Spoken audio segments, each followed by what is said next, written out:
Welcome to the pre-taping of our history tape number 404. We're delighted to have you in our viewing audience for It Happened in Grand Prairie as we document the history of our city, some of the people that live in our city and have helped to make history, and some that are continuing to make it today. We're very excited today to have a very special young man as we begin our Hispanic History Heritage Month in September. And we have Mr. Arthur Guerra with us today, and we want to welcome you to the set, Arthur. Well, it's certainly nice to be here. Thank you. Yes. A young man, multi-talented, had a nice long life up until this time, and we won't talk about your life as a young person, so if you'd look out into your camera, and let's talk about the genealogy of the real Arthur.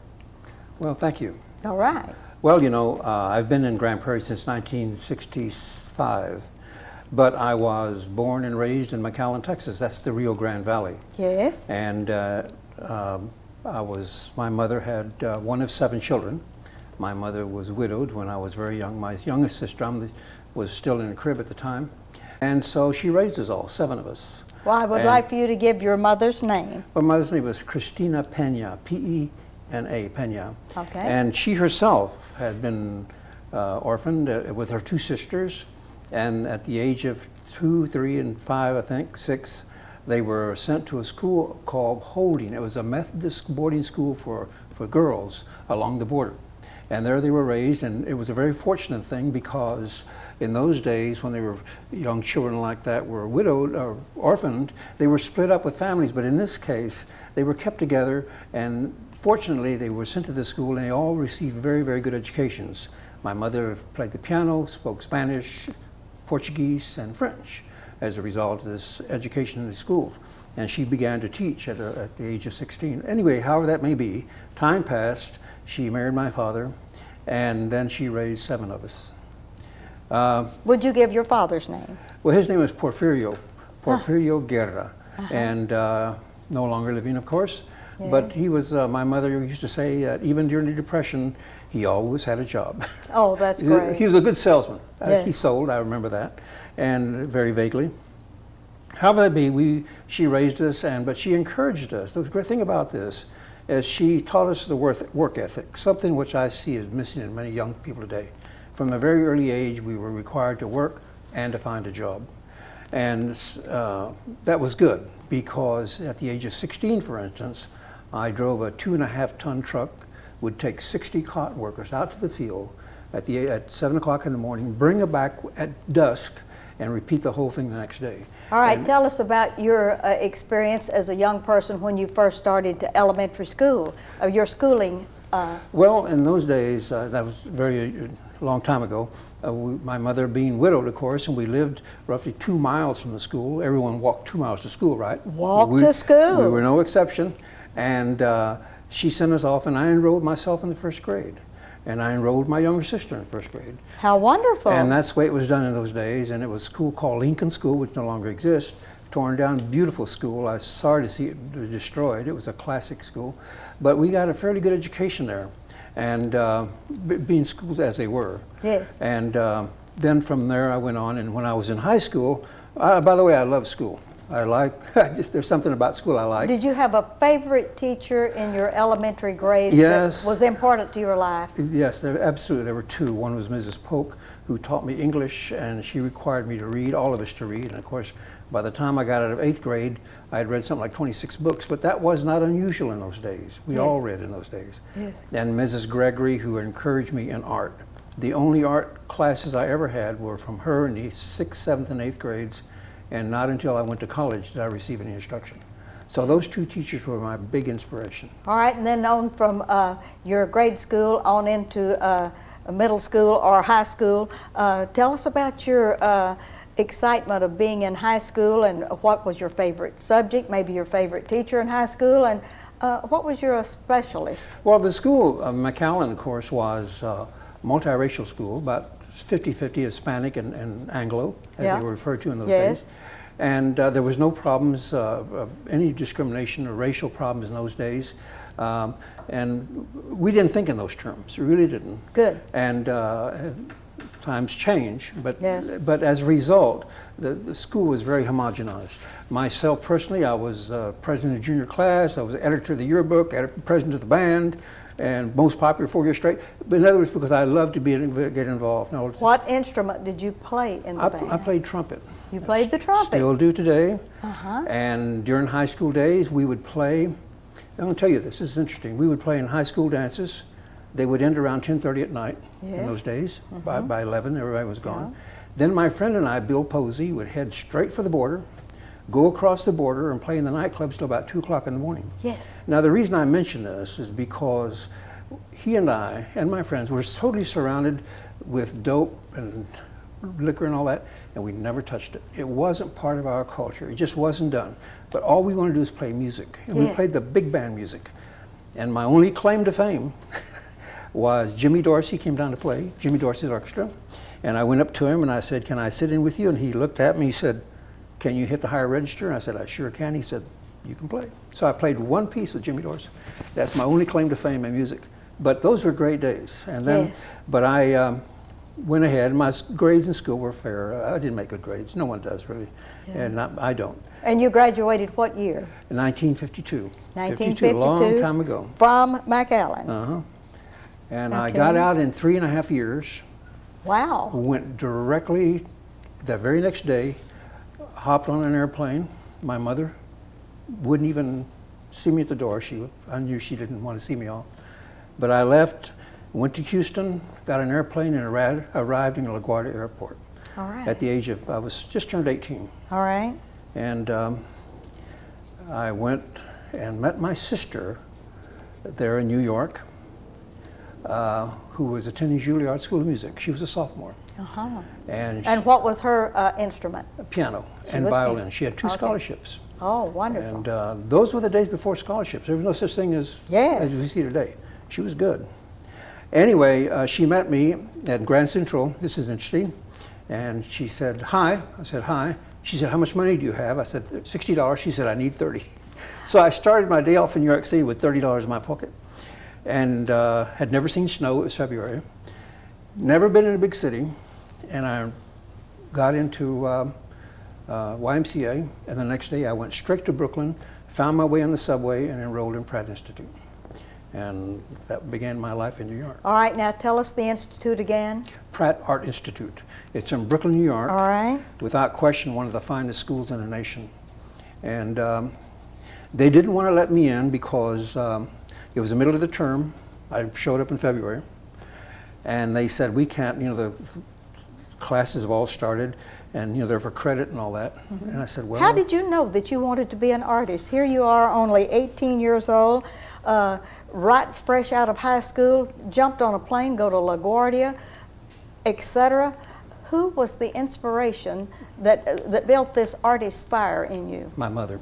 Your mother. She was a very fine woman, and she encouraged all of us. And she said, "Once you get out of high school, go get an education." And she instilled it in all of us, and we did. We just left. But you knew you wanted to be an artist immediately. Yes, there was no question. I'd done that all my life. I was an art editor of this and a newspaper and all that. Mm-hmm. I was always involved. At the supermarket, I painted all the signs that said potatoes 25 cents. I always had an art job. And that's all I did was draw and paint. Mm-hmm. But no instruction, of course. This Pratt Art Institute, you were there how long? Well, 3 years. Then I got a scholarship my 3rd year.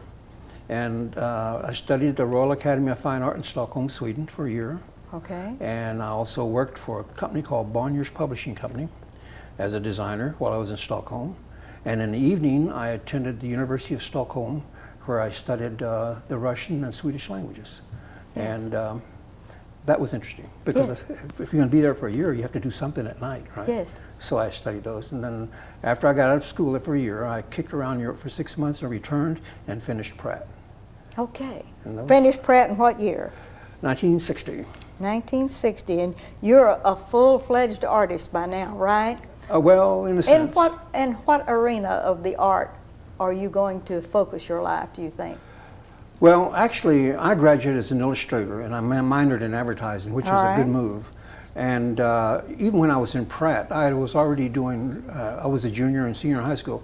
My work had already appeared in Forbes magazine, and I had done 3 covers for Science Digest and a lot of major publications. But Yes. the reason that happened is because in New York City, these opportunities are there. You know, Yes. if you live in Grand Prairie, you won't see that kind of. And I was able to make these inroads and call on these people and get this work. So that helped my tuition a great deal. In those days, too, a student was able to work his way through college. It's no longer possible. It's too expensive. Yes. But as a student, I worked as a longshoreman on the docks. I worked as a stage doorman at a vaudeville theater, and I washed dishes, anything. And I would walk from 47th Street, which is Times Square, up to 103rd Street just to save 10 cents so I could get to school the next morning. Yes. And that was not a sacrifice. Those were exciting days. And to be in a city like New York, it was even better. You always saw the best. Yes. And so I literally worked my way through school, but I did get drafted during All right. the Korean War just ended. All I right. spent 2 years in the Army. I taught mathematics. In what portion of the Army? Just No, U.S. Army? Yes, the Army, the artillery. Yeah. I taught surveying, taught math, algebra, and trig in the Army for 2 years. Then I got out and returned back to Pratt. Okay. So- Did you go abroad? No. All of my group went to Korea, mostly as replacements. Uh-huh. And 5 of us stayed here, and 2 were instructors, and 3, I don't know where they went. Yes. They disappeared. So we, out of all the men I went training with, all went abroad. Who were your students? They were soldiers. Soldiers. Yeah, just soldiers. And we taught them surveying, to survey land And where were you stationed? in Oklahoma. In Oklahoma. Yeah, and those, it's a good experience, the Army. See, the Army is a great equalizer. You can have a man with 146 IQ next to a man who can't even write. Yes. You're illiterate, but you're all privates, Yes. so you're equal. Yes. And that's interesting. Very interesting experiments in sociology. So I loved it because of that. And I made rank fast. And I was in charge of a barracks, and I taught, and that was it. All right. And you got up to what station in the Army, and then why did you get out of the Army? Well, I was just a draftee. When my Yes. time was up, I left. But I was a sergeant. And the reason I made friends, in those days, the Korean War was going, and all the rank was going to the men abroad. Yes. Because there just wasn't enough money to. Yes. So, but somehow or another, I was given these rank privileges. All right. And so I did rather well. Here you are in Oklahoma. You're out of the Army. What next for Arthur? Right back to New York City. Back to New York City. Back to New York and get back in school. All right. And study at Pratt, and went 1 year to Pratt, and then I went abroad to Europe to study. All right. And then I came back and finished Pratt. And Pratt. Okay. was it. And after Pratt, what? I was offered a job by the General Dynamics, the electronics division, and I was sent to Rochester, New York, and I worked in anti-submarine warfare department. We were cleared for top secret. In those days, it was big then. Today, it's not, I don't think. But my job was to design a lot of high-profile proposals, military information. Yes. And I read some of the stuff that was top secret, and it was so much scientific garbage, I didn't know what I was reading. Yes. So I paid no attention to it. But my job was to see that these books were published. And Yes. it was a good job. I enjoyed it. But I missed New York, so I went back to New York City. All right. Dynamics, General Dynamics, down by the tube. Now you're back in New York. What for? Well, to just become an artist on my own. That was when I really began on my own. I And- began to draw comic books. Comic books. Yes, Okay. I drew war and love and that sort of thing, comics. Yes. And I still have some today. I didn't bring them with me. And that was interesting, a lot of fun. And What's the next step in your career after comic books? I went to Denver. All right. And I attended the University of Denver, where I took some speech courses and writing, because I knew I needed it because I was getting into advertising. Yes. And I found out at an early age, it's not enough to be an artist. You have to be able to develop where the art goes into. Yes. So I got into advertising, designing brochures, and when I arrived in Denver, my first job I had was designing and putting together the program for the local PGA golf tournament. And it was a big job. Yes. And some maybe thought just because I was from New York I could do the job. Well, anyway, I got it.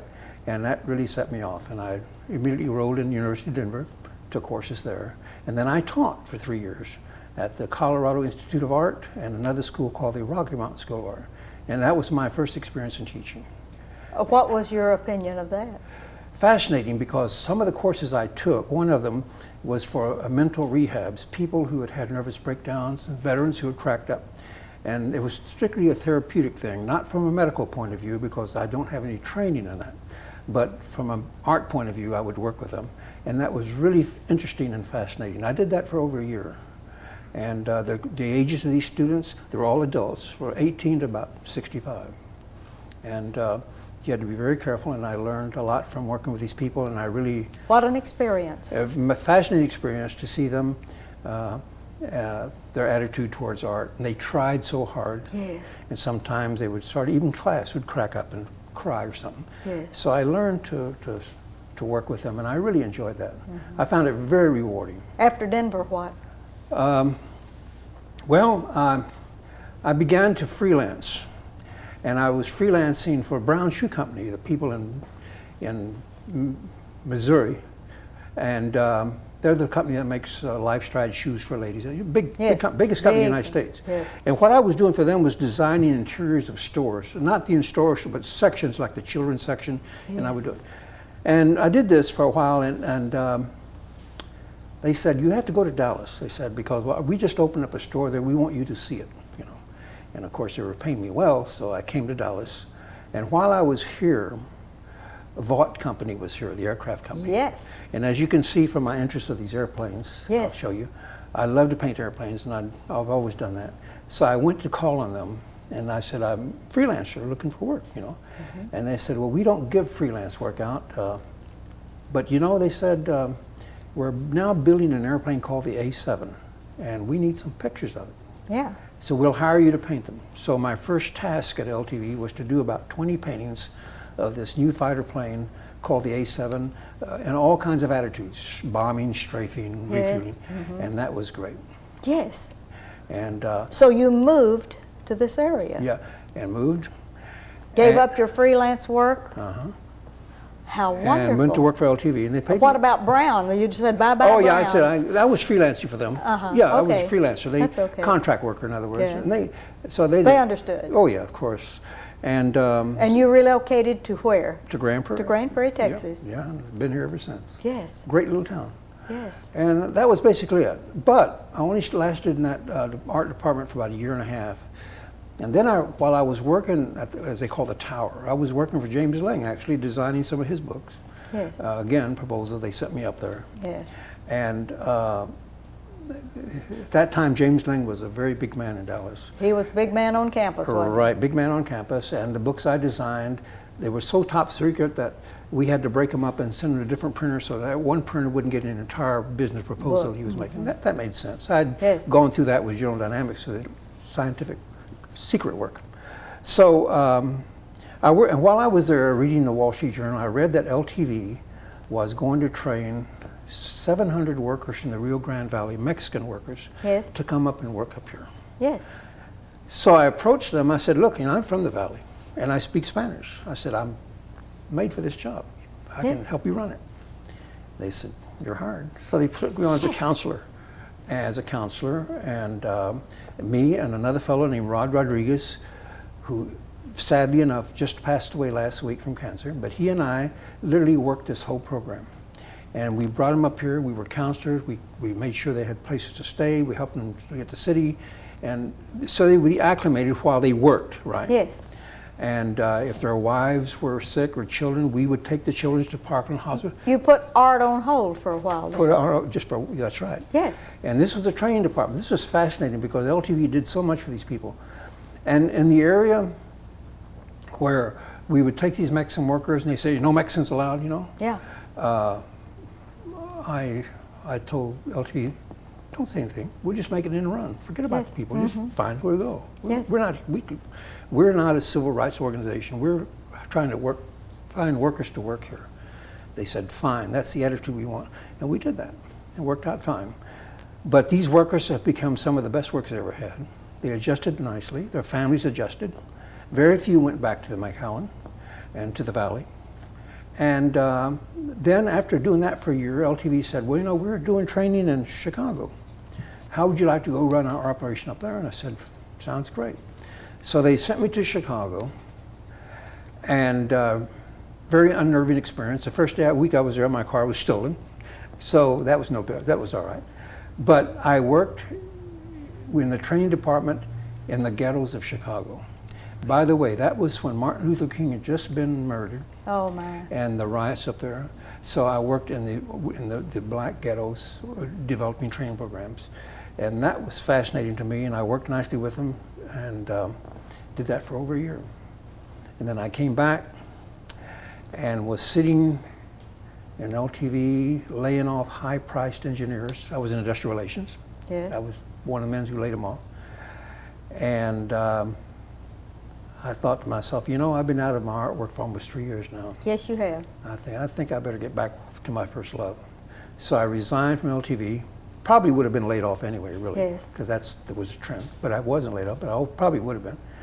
And I started my little company in Dallas called Arthur Gear Advertising, and I've been there ever since. Yes.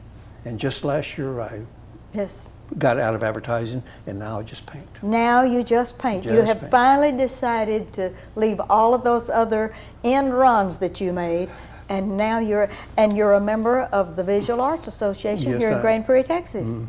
Yes. Now, the reason I got out of advertising, not because I'm a nice guy, is because I had 3 children. They're grown, Yes. and my daughter went to Smith College. Let's name your 3 children. My daughter, Laura, Laura. got out of high school and was a graduate of Smith in Massachusetts. All right. And my other son, Arthur, dropped out of college after 2 years, Yes. but he now earns more money than I ever did at Microsoft. You bet. All right. He's done very well. He knows computers like I know art. All right. And your other? And my youngest son, Marcus, just graduated from Amherst College last year.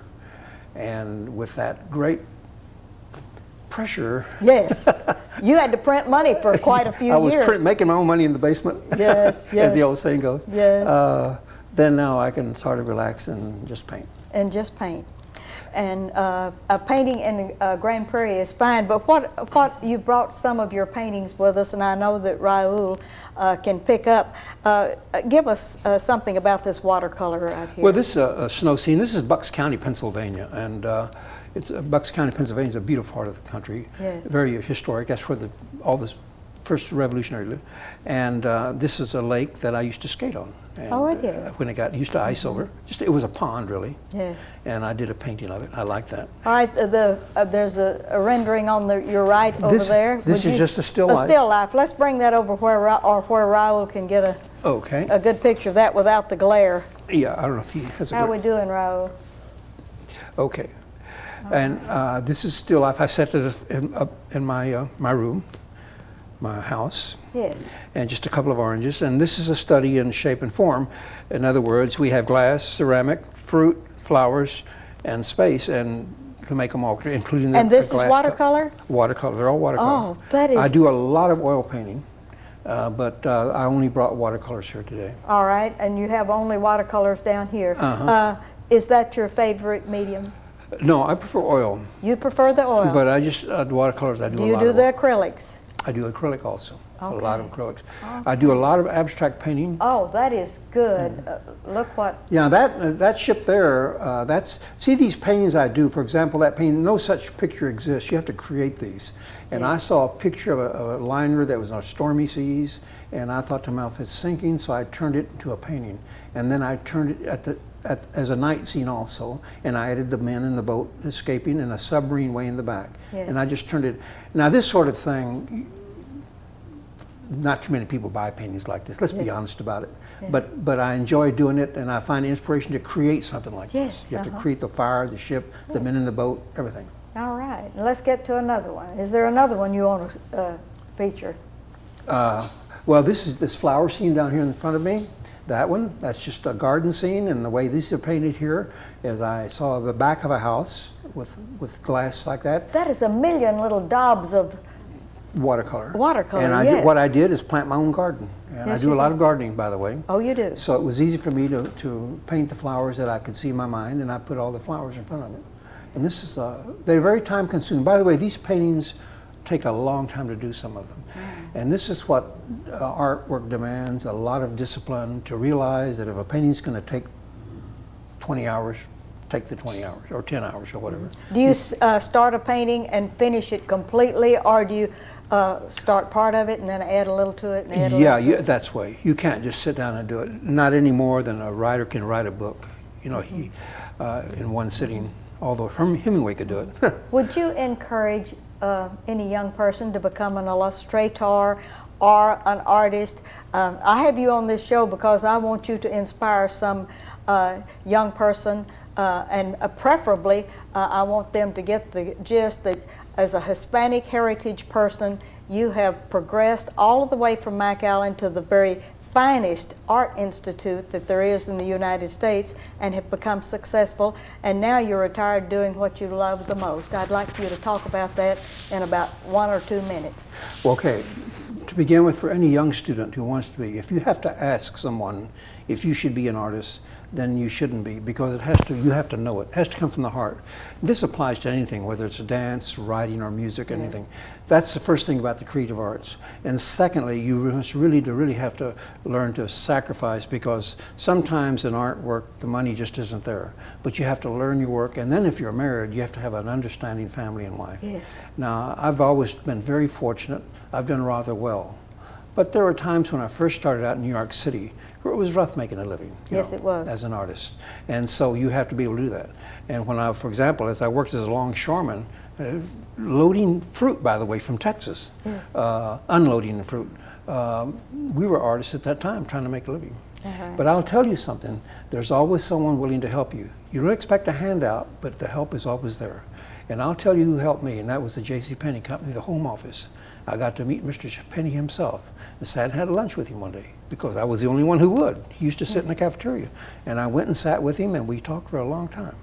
And he autographed 2 of his books for me. That's wonderful. But that company did for me to encourage me to stay in college more than anyone I've ever known.